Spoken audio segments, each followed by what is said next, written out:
George Washington గారు అమెరికాకు మొట్టమొదటి ప్రెసిడెంట్‌గా ఎన్నికైన 2 సంవత్సరాల తర్వాత అంటే 1791 సంవత్సరంలో ఇంగ్లాండ్‌లో శామ్యూల్ మోర్స్‌గా జన్మించారు. ఈయన యేల్ యూనివర్సిటీలో తన విద్యాభ్యాసం పూర్తి చేసి తనకున్న పెయింటింగ్ నైపుణ్యాలను వృద్ధి చేసుకోవడానికి హానెన్ నగరానికి వెళ్లారు. ఇక్కడ తన నైపుణ్యాలన్నీ వృద్ధి చేసుకున్న ఈయన అమెరికాలో మంచి చిత్రకారునిగా పేరు పొందారు. ఒకసారి ఇలాగే ఈయన వాషింగ్టన్ డీసీలో తన పెయింటింగ్ ప్రదర్శన ఇవ్వడానికి వెళ్లారు. ఈ సమయంలో ఈయన భార్య లూక్రేటియా గారు గర్భంతో ఉన్నారు. ఈమె ప్రసవ వేదంతో గర్భధారణ సమయంలో చనిపోయారు. ఆ విషయం ఈయన దాకా రావడానికి నెలలు పట్టింది. ఆ సమయానికి లూక్రేటియా గారి వయసు కేవలం 20 సంవత్సరాలు. మోర్స్ గారికి లూక్రేటియా గారు అంటే చాలా ఇష్టం. ఈ విషయం ఈయన హృదయంలో చెరగని ముద్ర వేసింది. కమ్యూనికేషన్ ఇంత లేట్ ఎందుకయింది? నా భార్య నేను చివరి చూపు కూడా చూసుకోలేకపోయినాయి. ఇదిగో ఇంతకంటే ఫాస్ట్‌గా కమ్యూనికేషన్ ఇచ్చే ఏదైనా తయారైతే బాగుండును, ఏదైనా ఉంటే బాగుండును అని అప్పటి నుంచి ఆయన ఆలోచన చేయడం మొదలుపెట్టాడు. అలా ఆలోచన చేసి చివరికైనా టెలిగ్రాఫ్ అనే పరికరాన్ని కనుక్కున్నాడు. ఇది ప్రపంచంలో ఎంత దూరంలో ఉన్న వరకైనా అతి త్వరగా మెసేజ్‌లు పంపే పరికరం. దీన్ని బట్టి ఈయనకు గొప్ప పేరు, కీర్తి లభించాయి. మీకు తెలుసా? టెలిగ్రాఫ్‌లో మొట్టమొదట పంపిన మెసేజ్ బైబిల్‌లో సంఖ్యాకాండం 23:23లో వచ్చింది. వాట్ గాడ్ హ్యాత్ వ్రాట్ అనే వాక్యం. అవును, ఇది గొప్ప పరికరం.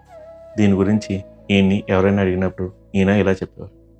టెలిగ్రాఫ్ అనేది గొప్ప పరికరం. దాని గురించి నేను ఎప్పుడు ఎంత ఎక్కువగా ఆలోచిస్తే నాకు నేను అంత చిన్నగా కనిపిస్తాను. ఎందుకంటే దీనిలో దేవుని హస్తం నాకు చాలా ఎక్కువ తోడ్పడింది. అవును, మనందరం దేవుని చేతిలో ఒక ఉద్దేశంతోనే తయారు చేయబడ్డాం. మనమందరం ఆయన చేతిలో పనిముట్టాం. అందుకనే నా జీవితంలో నేను ఒకటి నేర్చుకున్నాను.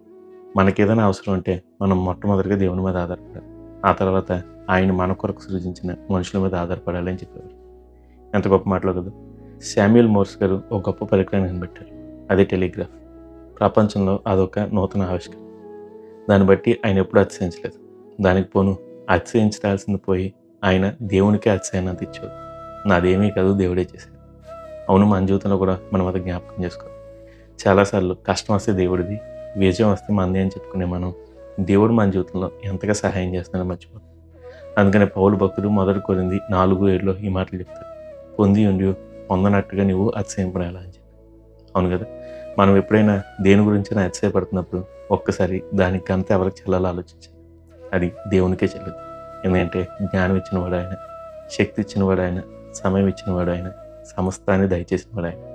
అందుకనే సమస్త మహిమ ఘనత ప్రభావములు యేసుకు మాత్రమే చెల్లాలి. మరి ఈ రోజు నుంచి యేసుకు మాత్రమే ఘనత చెల్లేలా ప్రార్థిద్దామా? God bless you. Have a blessed day.